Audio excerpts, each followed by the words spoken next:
cowboy hats and everything. Good morning, all. Good morning. I'm supposed to read to you this prepared text. Apparently he was uncomfortable yesterday. Just read this and be quiet. Okay, I'll sit down.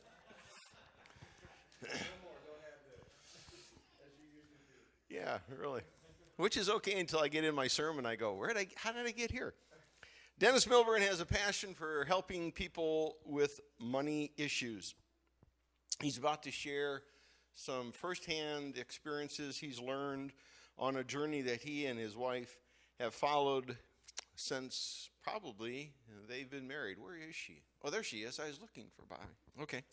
He will share their hard-learned lessons so that maybe we won't have to learn from the school of hard knocks. This presentation comes from a Christian background that they believe has been a tremendous blessing as they have partnered with God to provide for their needs. Dennis has worked in the financial nonprofit sector his entire career. He has a degree in business, has made it his life's goal to be in control of their finances instead of letting finances be in control of him or them. And best of all, he has nothing to sell. So you can leave your checkbook out if you'd like. It's all right. So it is my pleasure to introduce my friend and one-time co-worker. I guess we're still working together. Yeah. But I still get paid and he doesn't get paid as much. Yeah. So please welcome Dennis Millburn. All right.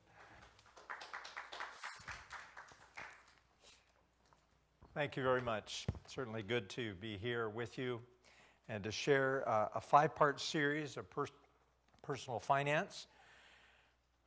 What I want to share with you is our personal experience that early on in our life, prior to, planning for, and during retirement. I grew up in a home where neither of my parents knew how to handle money properly. My father was a wannabe farmer. He would work for someone else, get enough money, and then he would borrow some money and go to farming until it was all gone, and then he would have to go back and work for somebody else again. My mother was a person who loved to move. We lived in 7 houses before I got to high school. And as you know, moving is expensive, and she liked to move to different states, so that was expensive. Fortunately, my 3 siblings and I survived, and none of us are hurt financially. We're all debt-free. A major thing that our parents taught us was a good work ethic. You know, I thought I was fairly frugal when I grew up. My mother used to laugh at my older brother, about my older brother. She said, "Denny, you used to loan money to your older brother at interest." And so that's how I got started. So I've been kind of that way all my life. I have a business degree and a master's in business, but I was no match for what I was about to learn from my nurse-trained wife that helped me, that makes a penny squeal. In fact, at times I have to twist her arm to take her out to eat. Now that's a unique woman, right? Yeah.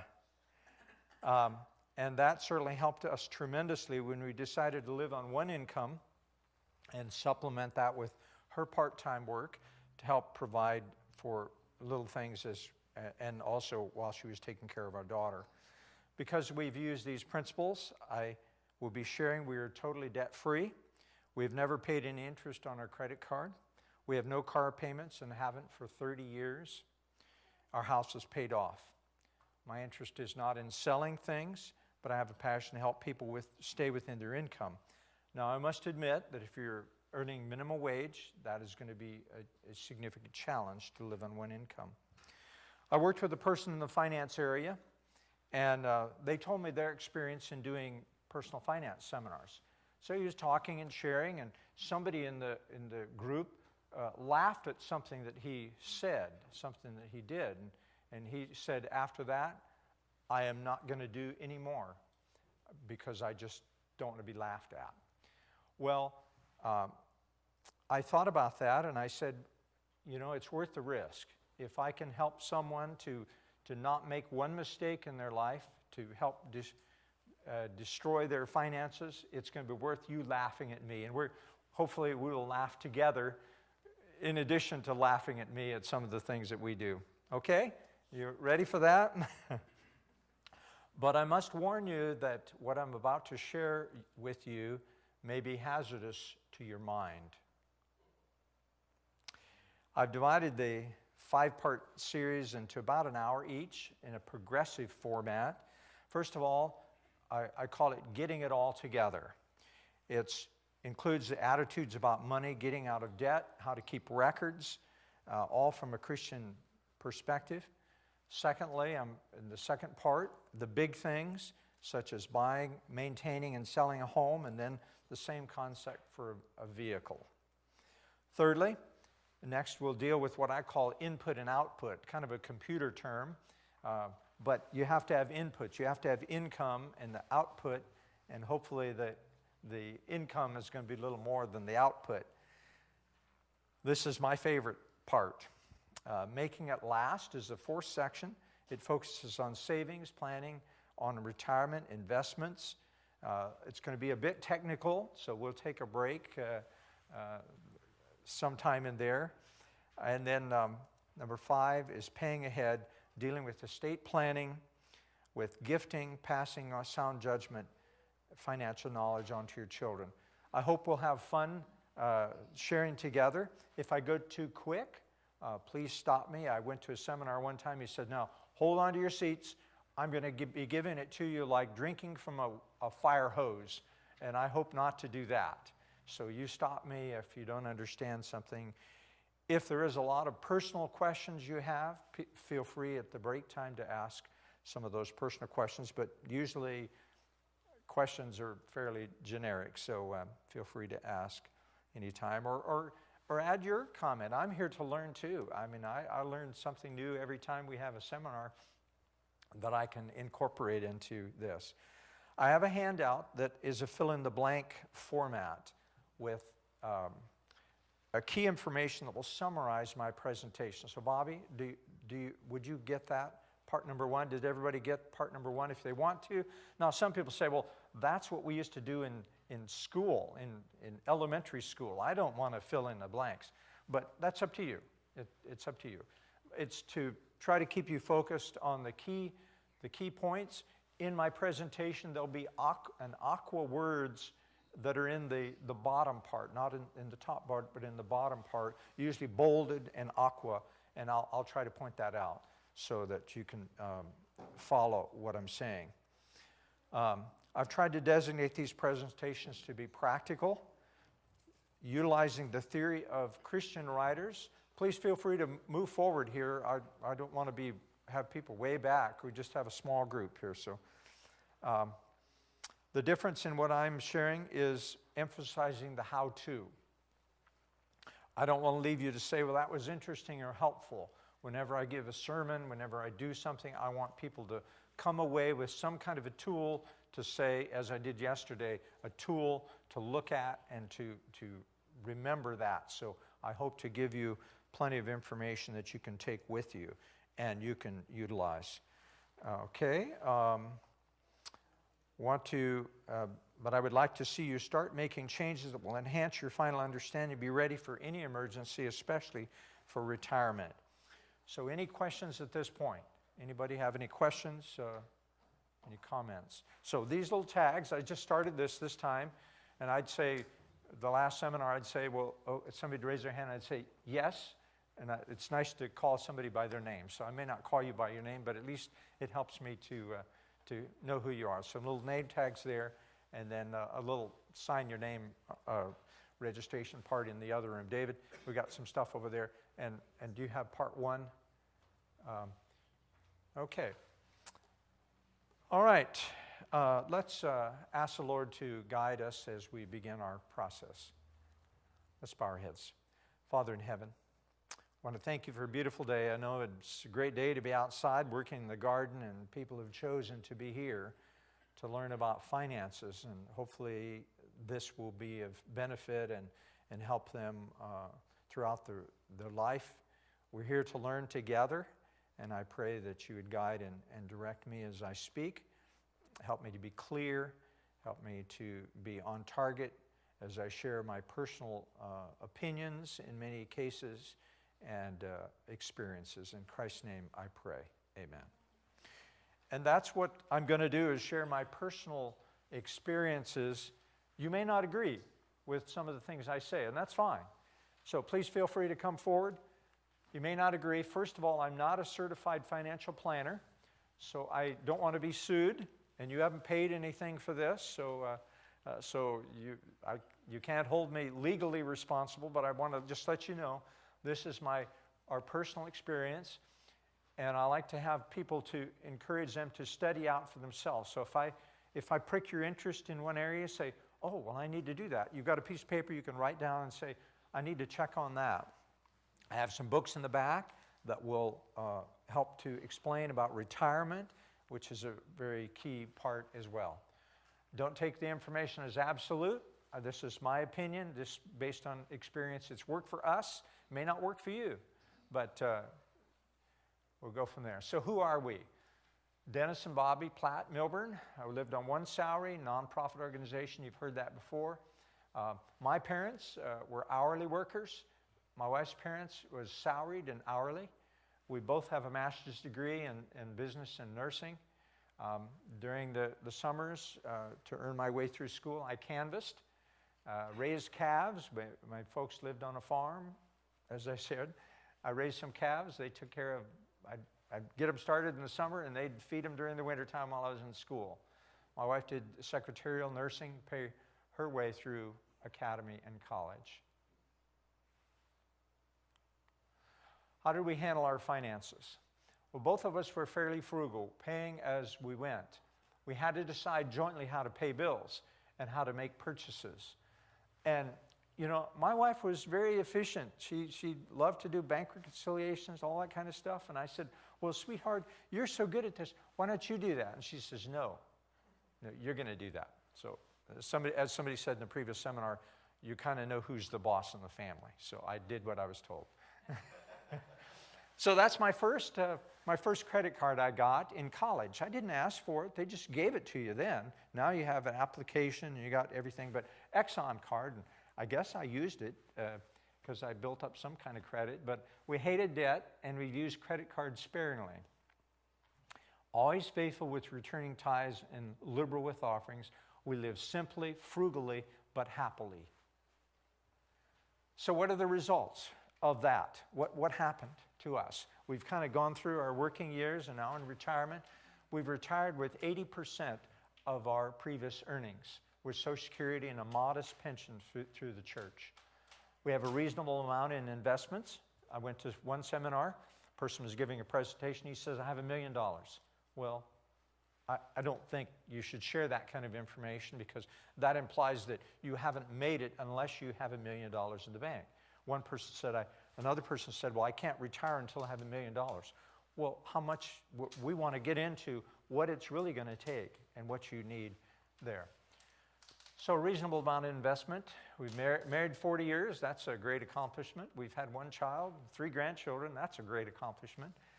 She did great for us. Never paid interest on a credit card. No card payments for 30 years. A house paid off 4 years ago. It took us 35 years because we too couldn't hold a job. You know, we moved to different places all over the New England and Midwest and the South. So when you move and you buy and sell houses, you know, it takes a little longer than the 30 years normally. We have visited all 50 states. We've been to 38 countries of the world. Not bad on one salary to be able to do that because we're frugal. We save for the things that we really wanted to do. Okay, whoop, man, I'm pushing the buttons and where are we at? Okay, understanding Christian priorities. First of all, God owns everything. We're His managers. We live to glorify Him. Prosperity is having our needs met. Debt is a curse. Tithe is a minimum evidence of Christian commitment, and in the judgment, we have to give an account. So those are the guidelines and kind of the basis for what I'm going to share with you today. One Christian writer said this, Money has great value because it can do great good, but money is of no more value than sand. I thought that was so neat. I had to put that in here. No more value than sand, only as it is put to use in providing for the, and here's the 3 fill-in-the-blank things. You notice necessities of life. So if you're filling in the blanks in there, necessities of life, blessing others, and advancing the cause of God. So you see kind of how that works, the little turquoise things. If you want to do that, that's fine. So necessities, blessings, and advancing the cause of God. All right? Thriving. What is thriving? I say thriving on one income. So what does that mean? In my opinion, it's not splurging. Thriving is not splurging, but rather having what you need and being content with what you have. We can be content with very little things. You go overseas and you see people that are happy, children and parents that are happy because they have the basic needs. They don't have the fancy car. They don't have the fancy house, but they have a loving family and they're in good health and they have what they need. We can have anything we want. And as I shared with you yesterday, I threw away some lottery tickets. I don't know what I'd do with that extra money. We probably wouldn't change what we're doing if we got a lot of money. We wouldn't. I mean, we have a car, and it has a steering wheel and 4 wheels, and so does a fancy car, a Jaguar that I saw for sale on the way up here. I could have had that, but I don't want that because I have 4 wheels already. I have a house with some bedrooms in it and bathrooms and heat. We have what we want. It's just that we have trained ourselves not to clamor for the latest and the greatest things. And then people's spending grows to meet their income. Have you noticed that? If somebody gets a raise, what do? They buy a new car. So I got a raise, man. I got enough money to do a down payment on a car and then go into debt. So 3 frowny faces there. The original sin. We pick on the women in Eden. And here is an attempt to say that if Eve didn't sin, then the fellow would do it. So here's the modern day sinning. And this is my version, the DMV version, the Dennis Millburn version. So when man saw that the car was good for speed, that it was beautiful to the eyes, and a car desirable to make one's head turn, he took the sales pitch and bought it. Then the eyes of both of them were open, and they knew they were in debt. So that's the man's version, in the modern version of the original sin. Thank you for not putting it all on me. Good. Yes, David. Before we get too far away from the lottery tickets, Yes. I must say that I feel very guilty about not buying the lottery tickets. Oh, really? Tell me why. Because both of my sons went through college on that. Oh, okay. All right. Well, as I shared with you, not everything that I say is going to apply to everybody in every situation. If you're in Georgia, you paid for college. Yeah. Well, I just heard the son of a church member, and some of you would know who this is. They were teasing him about paying $5 a week in the lottery. They said, "You're just wasting your money. You're wasting your money." Well, he did win part of the lottery, $250,000. Wow. So anyway, but that's the exception and the rule. You understand? That's the exception to the rule. This is what I shared with you yesterday. John Wesley, the Methodist founder: make all you can, save all you can, and give all you can. The times have changed in the last 50 years. What is different? I mean, we didn't have these problems 50 years ago. Credit card debt. I mean, people paid cash. They bought things that with cash and with money they had. They didn't put it on credit. We have to save for retirement. In those good old days, when you got old, you moved in with your kids, right? Your kids took care of you. And now, we want to... You're not going to do that now? Well, mine probably aren't. I don't know. I better take my jacket off here. That was my retirement fund. Yeah, we raised you. Maybe the grandkids will take care of us. Identity theft. We didn't have that either. And extra high healthcare costs. I mean, they keep you alive it makes no difference what it costs. We're going to keep you still breathing, your heart pumping. You know, we'd try to do that. So 50 years ago, in changing times, take care of the pennies and the dollars will take care of themselves. And I bought some pennies. I got some pennies here. I thought this was so cool. These are some Indian head pennies. They're 100 years old. So some little cufflinks there. So take care of the pennies. But that was in the 1700s when he talked about the pennies. So what is it today? Today we might say, take care of the dollars and the hundreds will take care of themselves. Because some people don't even want to pick up a penny. I still do. I pick up a penny on the road. So the danger signals of financial bondage. And here's another fill in the blank thing. Charge when you don't have the money. These are things that you can check on yourself and make sure. O.J. McKinney, this is a list. He used to be the stewardship director for the Southern Union. And I like this. I'd like to borrow as much as I can because I'm not too original in myself except for the original sin.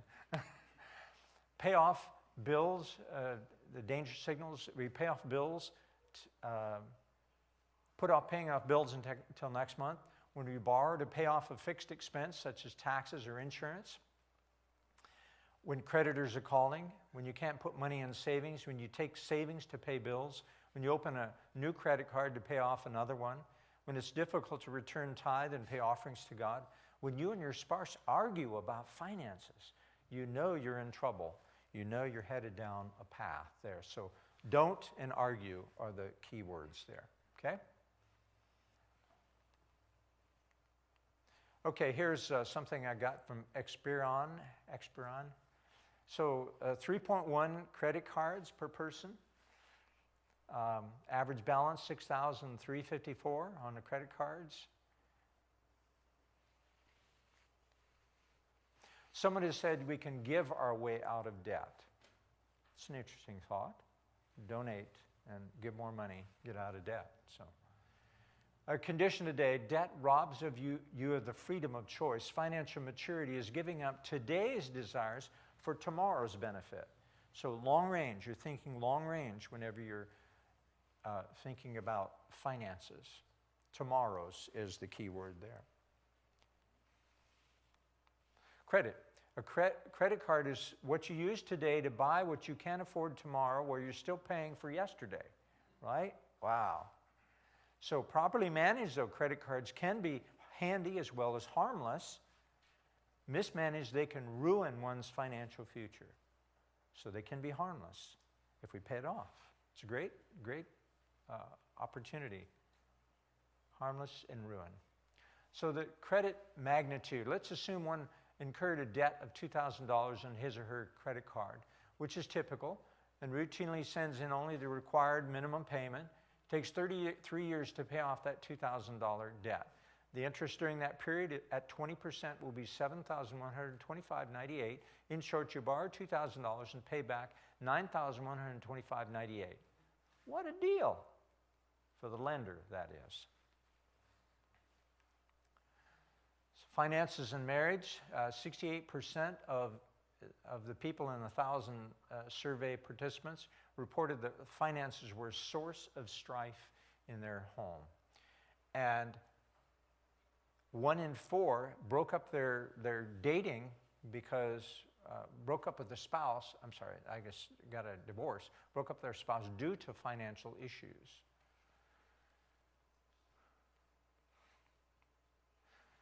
It takes two to tango. Now, if you've ever watched the tango, it is beautiful. I mean, the motions in there. I'm not very coordinated. I can't do that, and I don't dance anyway. But it takes two to tango, but it also takes two to tangle. And somebody shared with me yesterday, we really need to work together as a family if you're not together as a family, you're going to have a rough way to go. So you've got to work together as a family. Changing attitudes, and you can do this. You can change an attitude. You must work together. So ways to solve financial problems, plan together. When you plan together, when you get buy-in, when you work together on something, whether it's in a committee or whatever, you get their opinion and their input. You may not come out exactly the way you want, but at least you have a plan and you work together. You make a budget together. The purse holder needs to give the spouse some cash to spend with no accounting. Some cash, the purse holder. The purse holder may be the husband, maybe the wife. Whoever's writing the checks, taking care of the finances. Sometimes the women are better than the men. So whoever's doing that, they need to give them some cash to spend. Review the status together on a regular basis. The purse holder needs to keep the spouse informed in case of illness or death. How many people do you know that someone passes away, maybe the husband has been in charge of the finances, he says, honey, I'll take care of it all, don't worry about it. And so all of a sudden he dies, and she is just beside herself. She doesn't know where to start. Where's the money? Where's their assets? How do I get started in this? It's just a really challenge. So we need to put that together. I have put together a one-page sheet. It's a net worth sheet. We'll get into that a little later. A one-page sheet that tells at a certain points, maybe once a quarter we'll do this, once every 6 months, what all of our assets are, if we owe anything, which we don't, where our trust is, where our will is, where they're kept, and that kind of information, one-page sheet. And I've told my wife knows where it's at, my daughter and son-in-law know where that's at. So if my wife and I were both killed in an airplane accident, they can go right to that piece of paper, pick it up, and say, okay, here it is. Here's what I need to look for. Yes?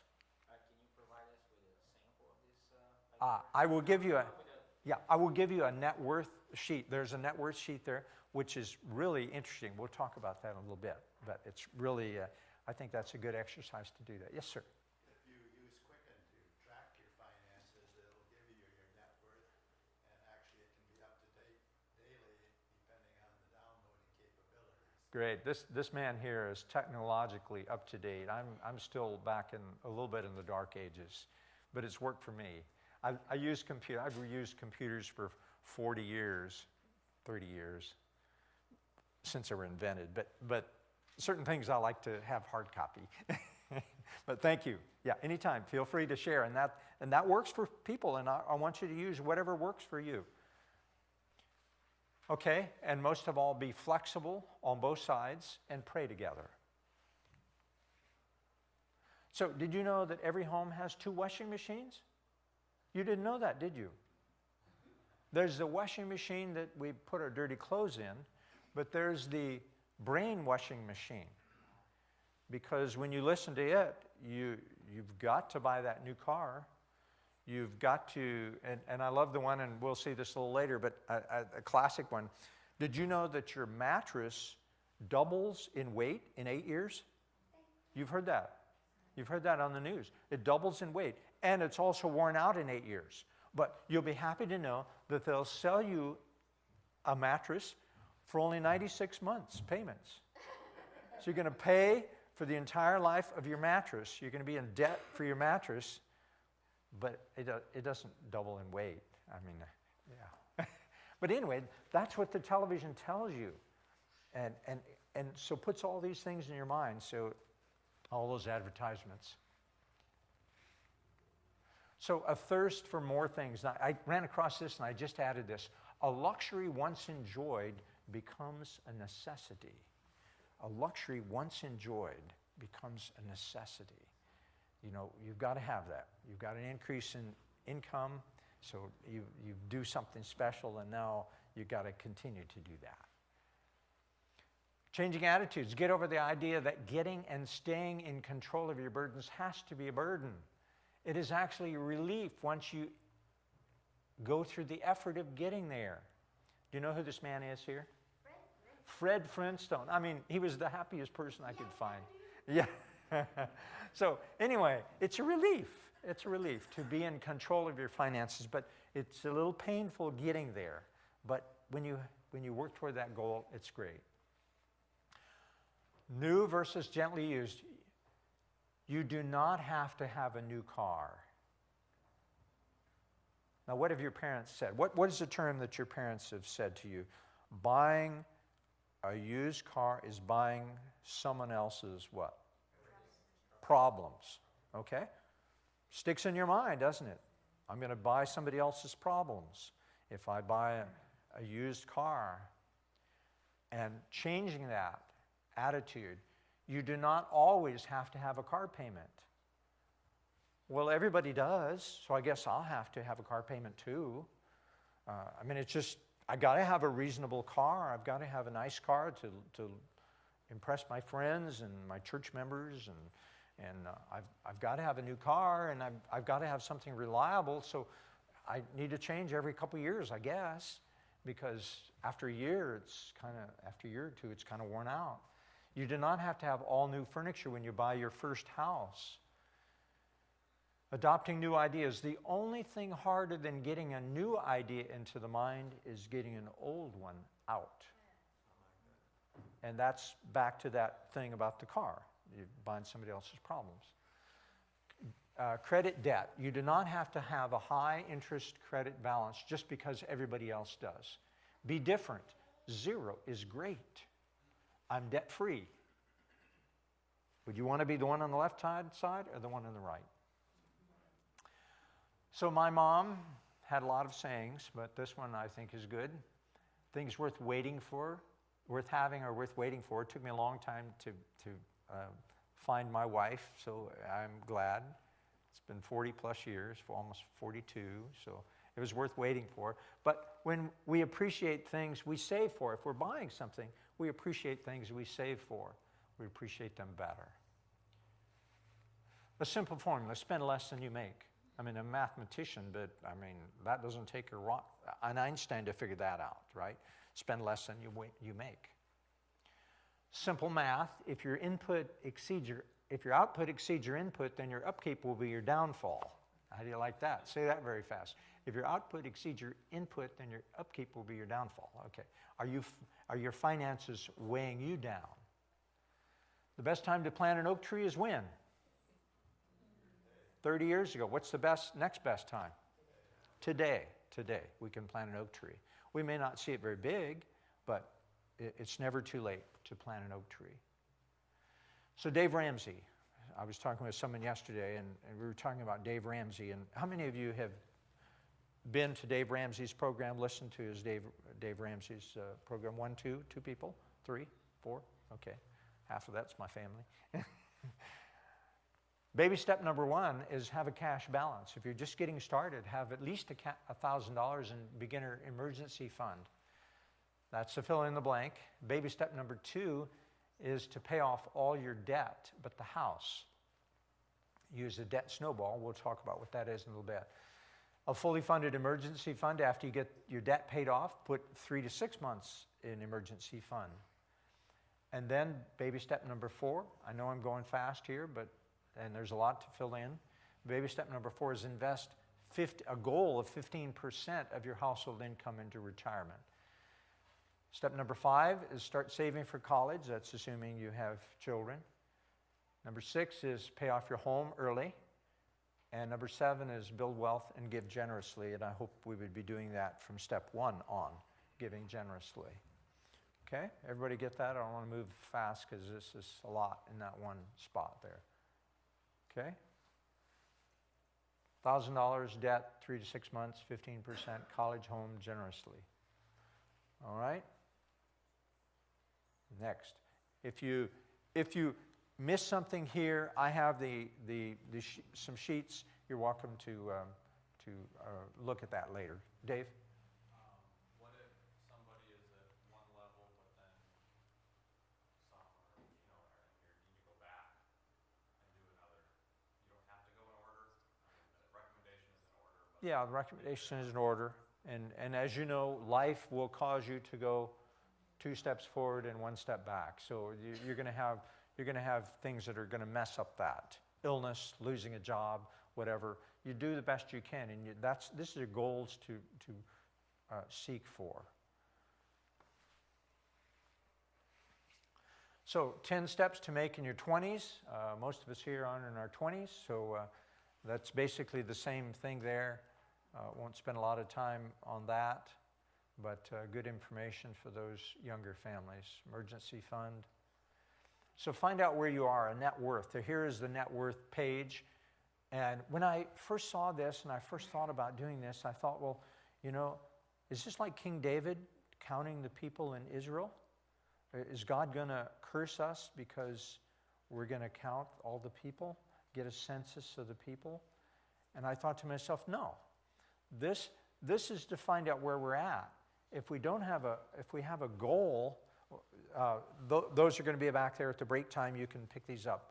But if we have a goal, we need to know whether we're reaching that goal, whether we're out of debt, whether we're worth $1 or negative or whatever.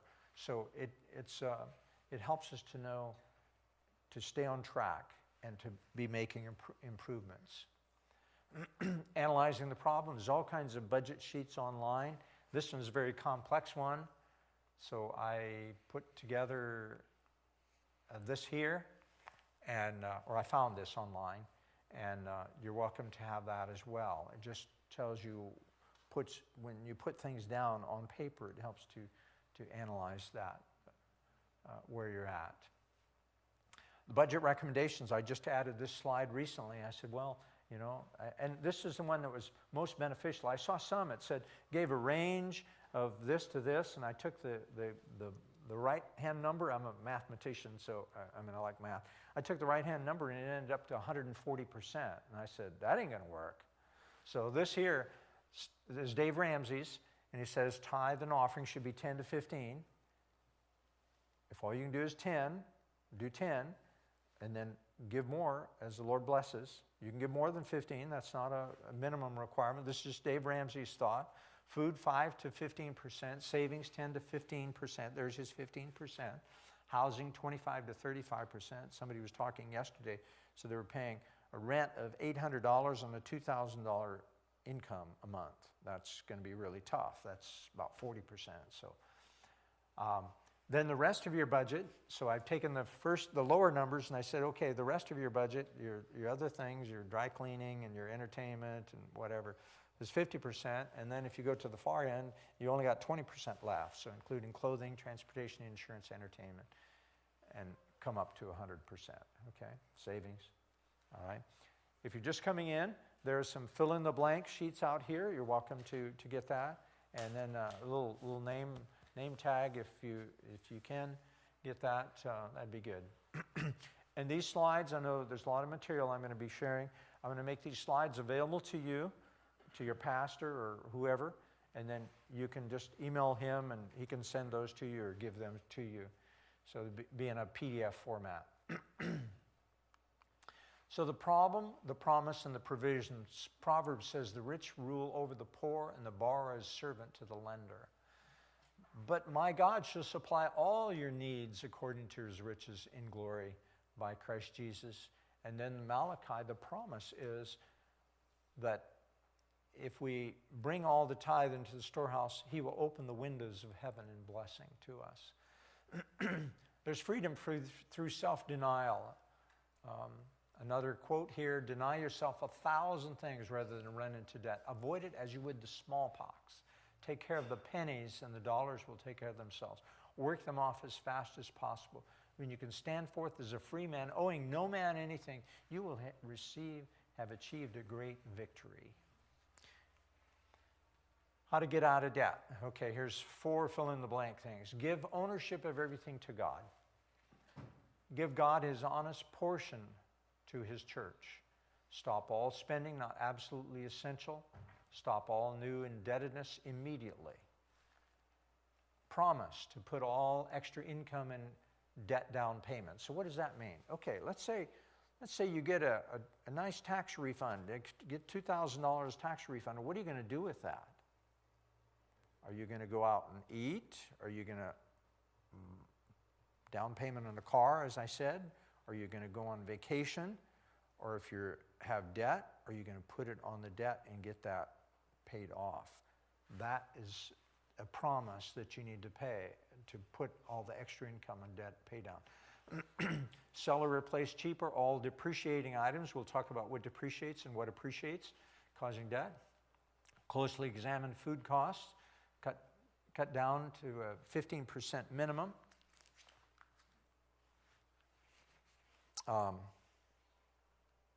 Begin immediately to do it yourself for services. Set a challenging goal for debt pay down payment each payday. Make getting out of debt a family effort, including children.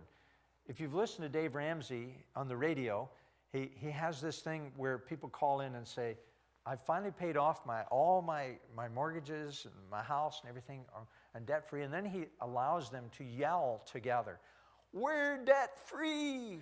You know, it's great. It's a release. And the kids also can yell, we're debt free. So they know mom and dad went through that process. And now, as he said, you're changing the family tree. You're changing those kids so that they realize that they don't have to be in debt and they can get out of debt if they work together as a family. Okay?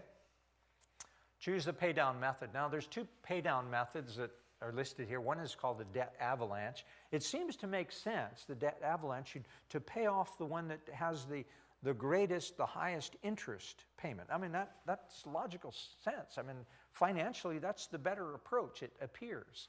However, you didn't get in there by accident. You're not going to get out of it by accident. You're going to have to work at it. So the debt snowball is what Dave Ramsey recommends, and most financial advisors recommend.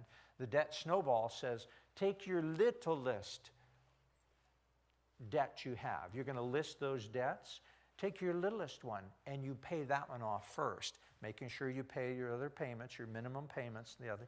Get that one paid off, and you say, yes, I made it. Okay, now you're going to start working on the next smaller one. And yes, I made it. You're going to have successes along earlier as you go, and that's what's called the debt snowball. You know how you take a snowball, if any of you have lived up north, you take a snowball and you have a little one, and you just keep rolling, and it gets bigger and bigger and bigger, and you're paying off more and more as you go. So that's the preferred method, and the method that psychologically is better for you. So here's a plan to pay it off, and I couldn't find one, so I made one in Excel, and that's out there too. So you can put all your debts there, list your priorities. 1, 2, 3, 4, 5. Well, I'd list them, the smallest one first, and just maybe do it on another piece of paper, and then a 6-month plan so you can kind of see where you're at.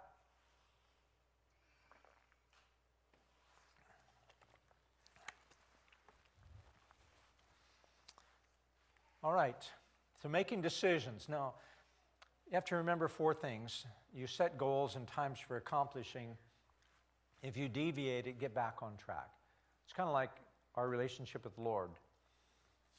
If we foul up, we get back up on our feet and say, Lord, I'm sorry I goofed up, and keep going. You don't quit. You don't say it's useless. You say, okay, we're going to try again. Rejoice at achieving each goal. Stay on track, and it all takes discipline. Here's a book, and I know you can't write all that down, but if you had that and copied that off, if you get the slide, it's a government's thing. It has all kinds of information in it, that several pages of budgets and all kinds of calculators and all. It was interesting. Evaluate your method of payment: cash or checking, debit or credit, payroll deductions, bank withdrawals. If that's your what is your problem financially? If so, make the changes, make the decision to make the changes you need to make. So what are the pros and cons of a credit card? Pardon? Yeah, great. I see. Does this work? Yes. Oh, no, where's it at? Okay, there it is. There. Pros: cash balance, mileage, or points. I got a check for like $700 and some. I just cash it in. Somebody told me they're getting $250 a month from their thing. So it's a great deal. It gives you fraud protection. I go through and I check and see, did I buy this? And I make sure my receipts match up with that. There's a grace period given for interest-free loan, and it builds credit. The bad parts are that interest charge build up if not paid in full. And there's fees for late payments in some transactions, and it's easy to overspend. Say, well, just flip that card out. The kids say, we don't have any money. Well, we still got checks. We still got a credit card. Go ahead and buy it, Mom and Dad. You got a credit card. The debit card, pros and cons. There's a spending limit to your bank account balance. You can't spend any more than what's in there. There's no interest charges or monthly payments. May qualify for high interest checking. The disadvantages are that few credit cards offer cash back or rewards. There's weaker fraud protection. I've had something back on the credit card. I had something show up on my credit card, and I said, I didn't buy this. I let them know. They check it out and say, we'll take that off. Okay? Or maybe I forgot what it was, or they named it something different. And I said, oh, yeah, I did buy that. So they check back with you. There's fees for overdrafts. So if you bounce, go beyond their checking account. And it doesn't build credit history. So cash and checking. So it's easy to set spending limits. Can't be stolen in a data breach. Some retailers offer cash discount. The gas now, you get a cash discount for gas now. That's a new thing just in the past few years. What's that? Yeah. And can't track spending automatically. Typically, fees for out-of-network ATM. No protection if stolen. Doesn't build credit history. And I got to make a confession here. We're one of these people. We write checks. We're old-fashioned. We don't use ATMs. We go to the bank. We talk to the people at the teller. We give them a piece of literature. We make friends with them. So, we're old-fashioned, but it's worked for us. And I know that's passé. We're in this new age where everything is electronic and you don't need to write any checks. You just let everything come in and out of your checkbook. Payroll deductions. Payroll deductions are great. Payroll deductions for savings is great because you don't see it. Remember the Miller? He took the money out. They didn't see it. They didn't know that so they didn't spend it. Pardon? They didn't know they missed it. So payroll deductions. So automatic bank withdrawals. No worry for missed payments. Some people, don't do the checks, but they have everything coming in and out of their checking account or their credit card.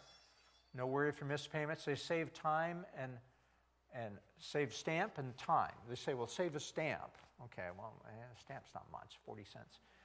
The disadvantage is if you don't have to write a check and see the amount, you are less concerned about the amount. And I was just reading that to my wife in the Kiplinger magazine. This financial magazine says if you're having to write checks for utility bills and it's gone up, all of a sudden you start shouting at the kids and say, you kids got to turn these lights out. This bill is getting high. But if it's coming automatically out of a check, you don't see it. It's just going to go out and you won't even think about it. Keeping records. Keep it simple. And this is what we've done. We have 2 checkbooks with one with a running balance. So my wife has a checkbook. She has cash. She has a credit card. I have the same thing, but my checkbook is the one that has a balance. So I record it every once in a while. I'll look at her checkbook and update. She doesn't write a lot of checks, so update it, and it works for us. 2 file folders. You see these simple little file folders here. One for the credit cards, receipts. So when we go buy something, I stick it in my wallet. She sticks it in her purse, and when we get home, we just stick it in that. Just throw it in that folder. No fancy thing. We don't have to pull out a drawer. Which month is this month? No, just one file folder. Keep it simple, stupid. Keep it simple. And then we have another file folder that we put our statements in. When I pay my credit card statements, I put it in there. So now we need to look back 3 months and we want to return something. Okay, we got it all there. It's attached. I can pull it out. So just a simple A simple thing. I told you this was going to be dumb simple class today, so it's a how-to. Small accordion file for all paid bills, cash receipts, payroll stubs, donation receipts, everything. Just an accordion file. And I put little tabs on it. Paid bills. I don't divide it up into utilities and all that kind of stuff. I just paid bills, income, cash receipts. I just drop them in there. Retention. Somebody corrected me and said, no, it's 7 years. The IRS can go back 7 years for taxes. But I'm saying, keep your receipts. Keep your receipts 6 years. That's maybe way over what you need. Yeah, some people say 3 years. That's probably more sufficient. But if there's a question, I go back. Permanent for tax records. We're into family history, so I like to keep records and kind of look back and see how little I made 40 years ago. So I have just one little folder. Shred any documents have Social Security numbers, credit cards, bank account numbers, check deposit slips. Have a lockbox for important papers or home assets, written or video records of all the home assets. Now I still have that to do. I have to make a confession. I should open up all the drawers in the dressers in the house and take a video camera and just walk around. I don't want to write everything down, so you just take a video camera. But then you need to make sure that you put that copy of what you made, you take it off site, because if the house burns down, your camera's going to burn down too. So actually I'm taking my backup of my computer over to Dave and Marlene's, and it's changing that with them so that if our house burns down, it's all there. If my computer crashes, it's there. Reconcile. Check the credit card statements for problems before paying, for correct amounts, fraud, ID theft. Review checking account monthly for accuracy. I had a check go through, went to the park, state park, and my check went through and somebody else's check went through my account. Well, it was like 3 or 4 months later, and they said, I'm sorry, sir, but you should have contacted us within 30 days. It was 20, 28, 30 bucks. It wasn't a whole lot. But anyway, so try to keep up with that. If banking online, make sure the charges are correct. Keep it simple. Can you go back one? I go back one? Yeah, yeah. Okay, taxes, keep it simple. All the records in one place. Remember that accordion file? It's all there. Yes, ma'am. I just wanted to make a comment about credit cards. Yes. Just a little advice. Just in case you find yourself in a situation where you may be a few months behind. A lot of people, they think that they can't really do anything about that, what they owe, and that they have to pay everything that they owe. But some credit card companies, they actually re-age your account, and a lot of them will remove a lot of late fees as well, so that can help you out. Yes. Yes, that's right. I had that. I have a Visa card and a Discover card, and I sent a check in like 10 days in advance before it was due, and they said it didn't get here on time. So I called Discover card and I said, I've been a customer of yours for a number of years, and I don't know why it took a week to get to to your bank, and why you didn't get it in there, and I said, I'd like to ask that you take that finance charge off. And they did. So, yeah, just ask. That's very, very important. Thank you. They'll also bring your interest rate down if you talk to them. Yes, and that's helpful in paying your debt. Remember, if you're not paying it off every month and you're trying to get out of debt, try to get those interest rates down. Thank you, Dave. That's great, because you talk to them and they have some mercy. Summarize for the CPA or better, yet do it yourself with software, state and federal. So make sure when you get if you're doing it online, you get the state as well as the federal. You have to make sure it's on the box. In earlier slide 1 or 2 before, you were saying about keeping all of your receipts and paid bills and things for the year and retention of how many years. Yes.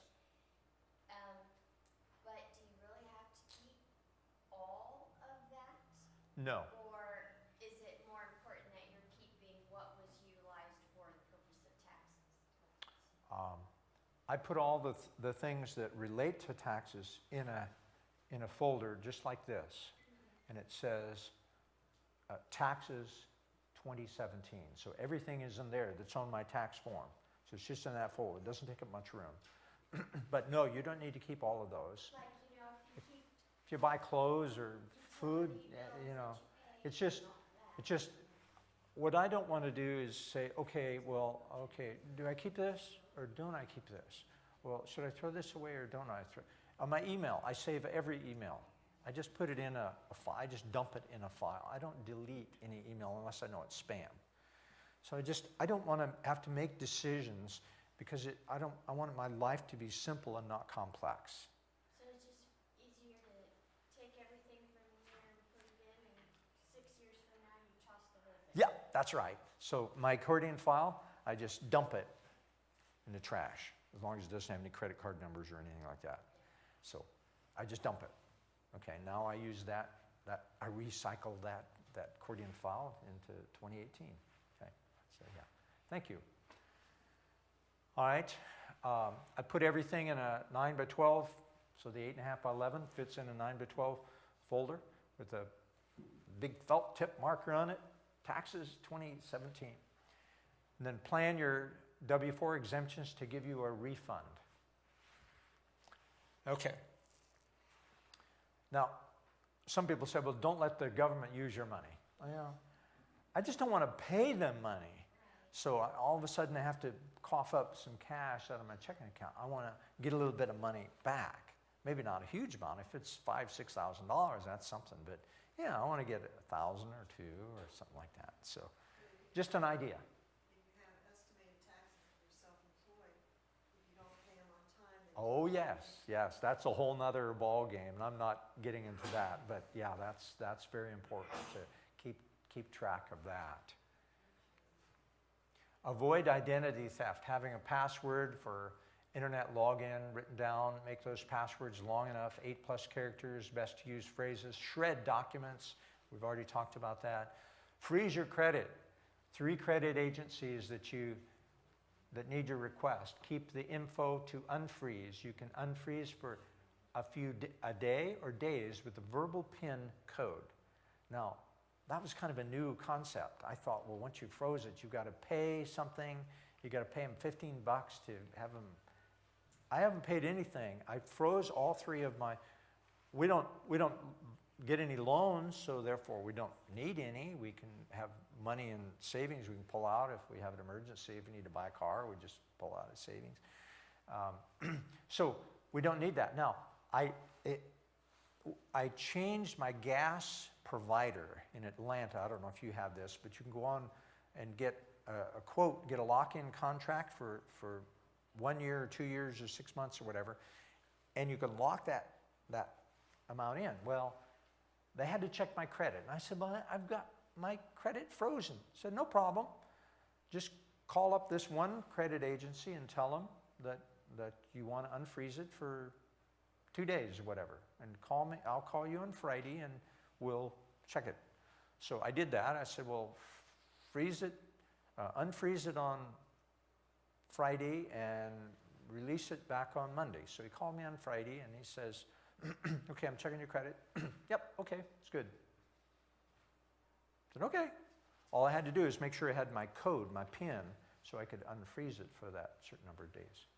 But I've run into this, I did freeze mine, and when I called in order to undo it over the phone version, it denied me and said my information wasn't correct and it couldn't match me and that I would have to go online.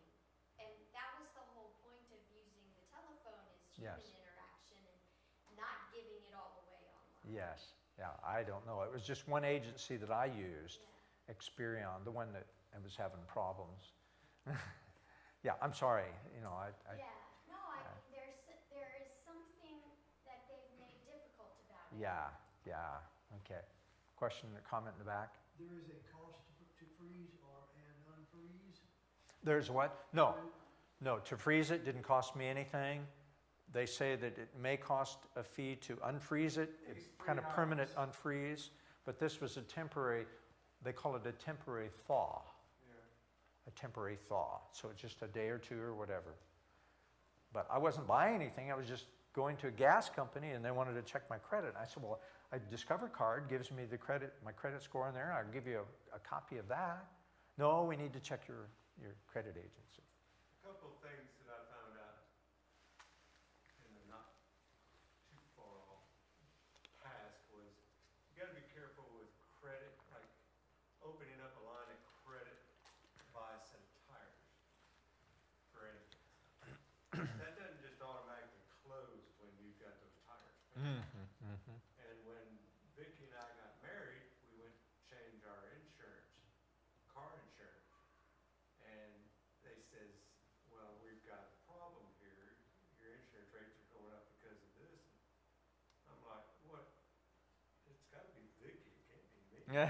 Well, it was me because I had too much open line of credit. Yeah.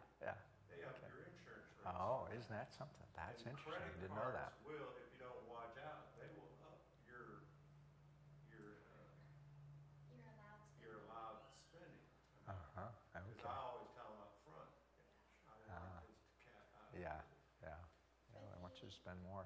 I think my credit card has $35,000. I mean, I could buy a car, just say, here, stick it on a credit card. Well, so the caution here is what I learned, that the auto insurance industry has now used kind of the opposite thinking in order to help determine your rate.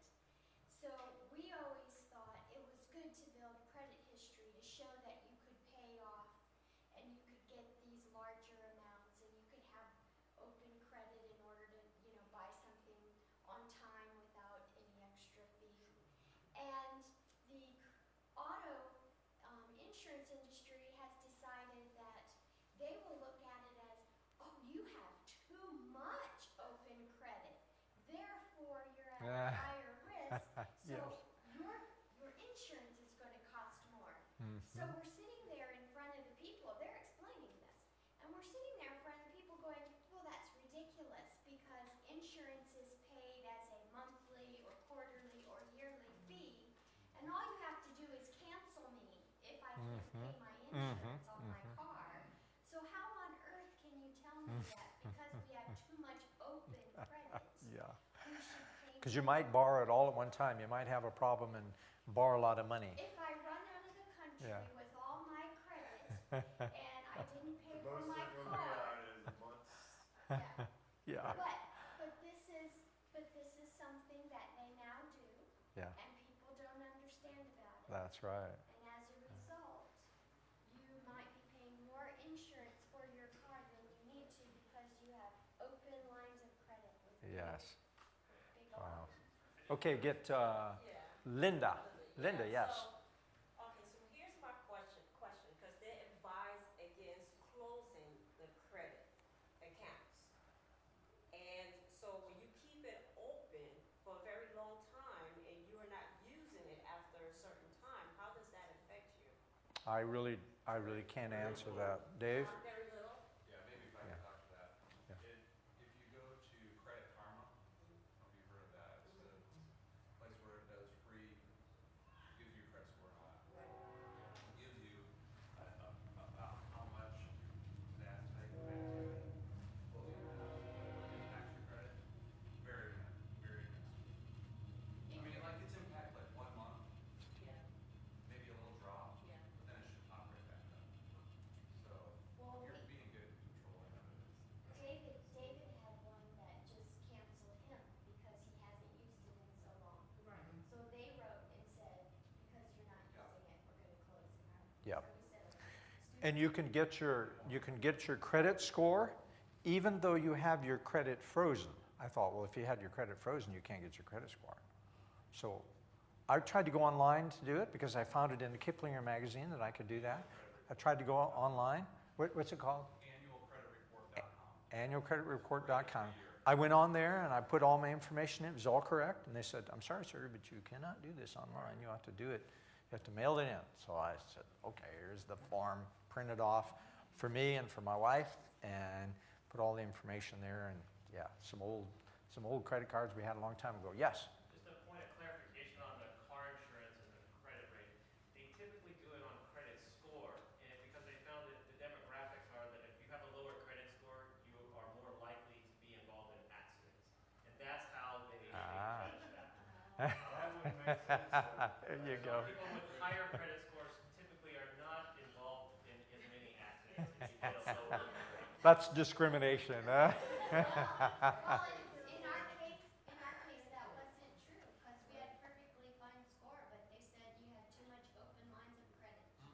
So David? it's held against. One thing about the identity theft, those of us who've been in the military, I keep in touch with a few guys, and one guy sent me an email and had my last four of my social. And I'm thinking, how do you get that? Because when you travel, everybody's on this list, and they all black and white right in front of you, all your social security info.